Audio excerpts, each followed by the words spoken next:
सरकार के 18 स्कूलों का हमने शिलान्यास किया है, जिसमें एक यहाँ हमारे भवानी पठानिया जी के विधानसभा क्षेत्र में भी है। फिर और पैसा बच गया। फिर मैंने अधिकारियों से बात की और कहा नहीं तो 28 तारीख को हमने ये बिल भी पास करना था। फिर हमने सोचा कि जो बेटी 18 साल की उम्र पार कर जाएगी उसके लिए हमने एक गारंटी दी है, और जब बेटी 18 साल की होगी तो 18 साल से लेकर जब तक उसके जीवन में अंतिम सांस बची है, यानी कि 80 साल जीवन है उसका, 90 साल जीवन है, 100 साल जीवन है, हमारी सरकार वो प्रत्येक 18 साल से ऊपर वाली महिला को 1500 रुपया अगले महीने से देना शुरू कर, और साल का कितना, 18,000 रुपया। ये पैसा कहां से आया? ये पैसा आपका है जो भ्रष्टाचार के रास्ते से निकला जा रहा है, की तरफ जा रहे हैं। कभी यहां से छलांग मारते डड्डू की तरह ना, फिर पहुंच गए हरिद्वार, हरिद्वार से फिर हुआ ऋषिकेश। कब तक आप ऐसे लोगों से छिपते रहेंगे? जनता का आपको सामना करना पड़ेगा। और मैं ये भी कह सकता हूं, हमारी सरकार पूरे 5 साल चलेगी, और 5 साल में ये हिमाचल प्रदेश 2027 तक आत्मनिर्भर बनेगा, और 2032 तक हिमाचल वासी कहीं भी जाएगा हिंदुस्तान के कोने में, बड़े गर्व से कहेगा कि हम एक समृद्धशाली और अमीर राज्य से के निवासी है, लोग आपको नमस्कार करें। हम इस प्रकार की रणनीति में बदलाव कर रहे हैं। हम शिक्षा के क्षेत्र में गुणवत्ता ला रहे हैं, हेल्थ के सेक्टर में गुणवत्ता ला रहे हैं। अभी हमने भवानी पठानिया जी को योजना बोर्ड का अध्यक्ष बनाया, इनके कंधों पर जिम्मेवारी दी गई है, क्योंकि ये भी एक बहुत बड़ी क्रॉस वोटिंग करने के बाद अगले दिन बजट पास होना था, फाइनेंशियल बिल है, यानी कि अगर उसमें बजट पास नहीं होता तो सरकार गिर जाती। हम अभी चर्चा ही कर रहे थे, मैं बजट का रिप्लाई देने के लिए अधिकारियों से बैठक ही कर रहा था कि टीवी में खबर चली कि मुख्यमंत्री जी ने इस्तीफा दे दिया। मैंने सोचा ये खबर किसने दी, मैं तो तैयारी कर रहा हूं बजट पास करने की।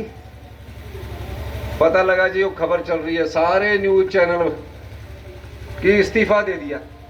मैंने पहले उस बजट में जहां माताओं का, विधवाओं का, बुजुर्गों का ख्याल रखा था, उसकी पूरी तैयारी की, और उसके बाद मैंने टीवी में आने में कहा कि मैंने कोई इस्तीफा नहीं दिया। और मैं इस्तीफा दूं भी क्यों? हमने तो कोई गलत काम किया नहीं है, हमने तो भ्रष्टाचार के चोर दरवाजे बंद किए, और मैं क्यों उन भ्रष्टाचारियों से डरूं जो मेरी सरकार को अस्थिर करना चाहते हैं।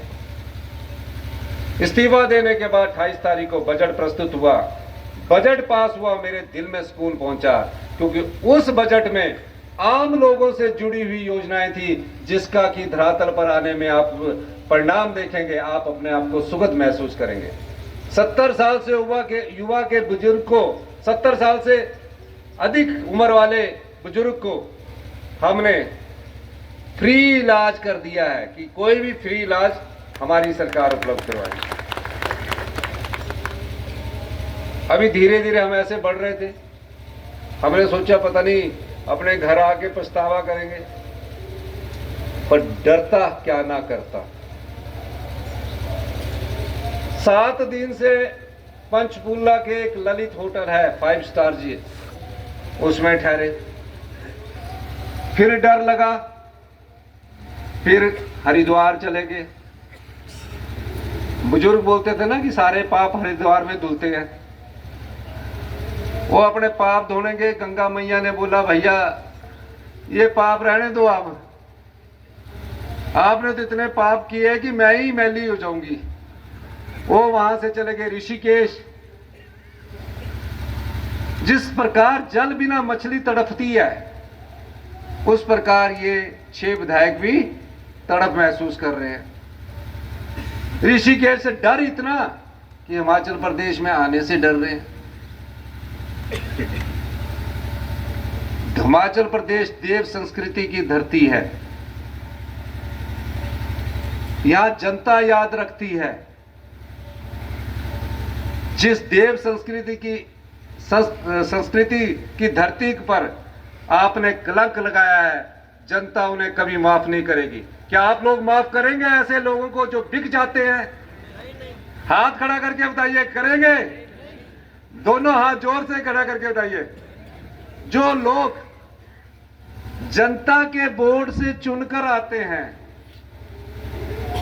नोट के दम पर अपना ईमान बेच देते हैं, क्या वो जनता के सच्चे प्रतिनिधि हो सकते हैं कि नहीं हो सकते हैं? जोर से नहीं बोल रहे, जोर से बोलो। हाँ भाया, कुछ बोलने वाले को भी अच्छा लगता है ना। तो मैं ये कह रहा हूं, फिर उसके बाद मेरी बजट सेशन के बाद फिर बैठक हुई अधिकारियों